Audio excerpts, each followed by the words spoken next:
Hi and welcome. It's time for another Take 2 with Therese video for Altenew, and I'm using this beautiful Wispy Begonia stamp set and the coordinating dies. It's part of the new release, and what I thought I'd do today was create a bouquet in two ways.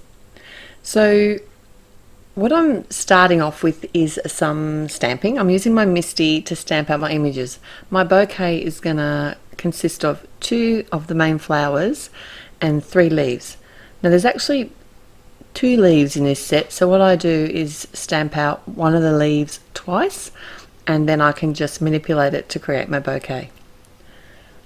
I'm going to do some simple colouring today using the artist markers. I want these flowers to be kind of white, but not. They have like a green tinge in them. So I've got one of the new artist marker colours. It's the bamboo, so it's the palest of the lime greens, and probably my favourite, one of my favourite ink colours from Altenew as well. I was really excited to see these colours come out in the artist marker pens. And also this zero, it's a colourless blender. It's a blender pen. So there's a couple of ways that I added the colour to the image. I either added the blender pen to the cardstock first and then added just a touch of the green colour to the centre of the petal of the flower and then molded it, what do you call it? Made it lighter? Blended it with the blending pen. That's what I did. I blended it out so that it just looked a bit lighter at the edges, and I really just focused on the inside of the petals of this flower, and in the center of the flower I did come in and actually make it a little bit darker. And how I did that was add the green marker again over top after everything had sort of dried, because that's the good thing with alcohol markers, is you can reactivate them sort of after they've dried. They are a little bit forgiving in that way.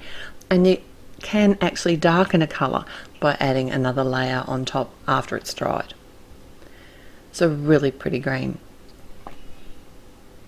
I've had a few questions lately about the artist markers on my blog and YouTube channel. Just people are saying, like, do I really need to have these as well as the, if they've got Copics or there's other brands out there of artist markers? The good thing about artist markers is they are compatible because they're all the alcohol inks. So the Altenew ones are unique in the way that they are specifically the Altenew ink colours as well. So if you really like to have coordinating colours throughout your projects, then this is a really good option, and they are quite affordable because you buy them in the packs of 12 and they have all the refills for them, and you can replace the nibs. So once you've bought them, you've got them. And I like the colours. Like, I like the Altenew colours, and I think these work really well. I like to use the brush tip end mostly, although there is a bullet end. So if you're not confident with your colouring or getting into those nooks and crannies, the bullet end can be really helpful for that. So it's not like you're buying something that you've already got. You're actually buying something that coordinates with what you already got. Does that make sense? Probably not. If you like the colours, then you get it. It doesn't really matter what brand you're buying. You buy what you want as long as you're going to use it. And that's what I've been doing lately. I've been using these artist markers a lot, especially since the new set came out. It's the E. It makes me so happy. It's got the grey, the orange and the green. You're going to see it here heaps. I'm sorry to say. Oh, I'm not sorry, because I'm enjoying it, and that's what these goodies are all about. Alright, so I'm just going to die cut all these images now, and I'm using the coordinating dies. I just use my low-tack tape. This is just a 3M painter's tape to hold the coordinating dies in place while I run it through my die cutting machine. And these dies do leave that small border on the edge, which I think helps this image to pop. So for my first card, I thought I'd do a background of the pale grey cardstock. Yes, using the pale grey cardstock yet again, and I'm splattering some pure white ink spray onto that. I'm going to set that aside to dry because it does take quite a while I work on my second card. So this card, what I thought I'd do for my bouquet two ways is, one of the bouquets is layered. So that's obviously the one that I've done all the die cutting and colouring on. I'm only going to show you the colouring of one of those flowers and leaves because it's all the same for all the images. And for the second bouquet, I thought I'd do it as one layer design. So I am using the same layout for the bouquet, but this time I'm using stamp masking paper. And how you do that is you cut out the image from some masking paper. You can use a post-it note or even some copy paper. If you use some removable adhesive behind it, use whatever you've got, and then stamp your first image. So the image is going to be at the front of the bouquet, so that's my lower flower. I've stamped that first and added the stamp masking paper over top, and then I've stamped my second flower, added more stamp masking paper over top, and now I'm going to stamp out my leaves.